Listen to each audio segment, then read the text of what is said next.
ba nhà yên ngàn stang cái story chính yên bên đây canh ba nghìn con bật bên đây ru ba khát du ngàn lần bay tăng bất phi mình xem ma thiang chỉ xa bật bay ma phi có yên dừng ít can nắng dây khla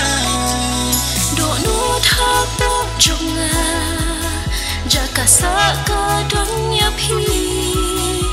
mình xem các men chừng ít phi ai ngác lối xin rằng thương mai độ nút tháp bộ trong ngà já cả sa cả đón nhà phi mình xem các men chừng ít phi ai ngác lối xin rằng thương mai chừng ít chu nom như đang rừng cá nắng tên đi bất kỳ đắng đắng xin chẳng chinh ý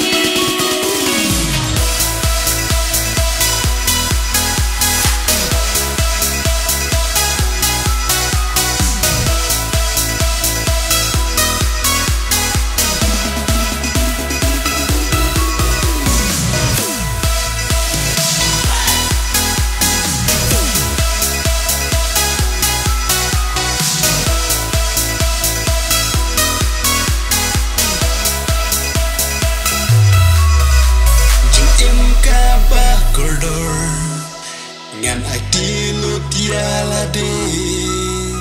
chừng em hala i chong chỉ chu năm nghìn ya tli đã buồn na ying ngàn mi ban tình ya so no ba i ken ma lam ya i mai i pa chừng cứ khu yo na ki chừng ít có đáp pura na yini yo kaku kakut ka chan jungi kết bot kết riang ki ai ching ít ka da pura na yini yo kaku kakut ka chan jungi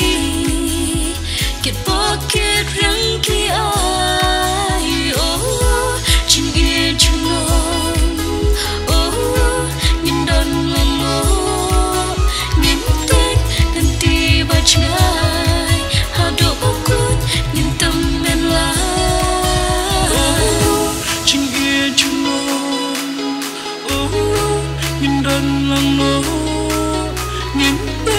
Ghiền Mì Gõ để không bỏ lỡ những video hấp dẫn.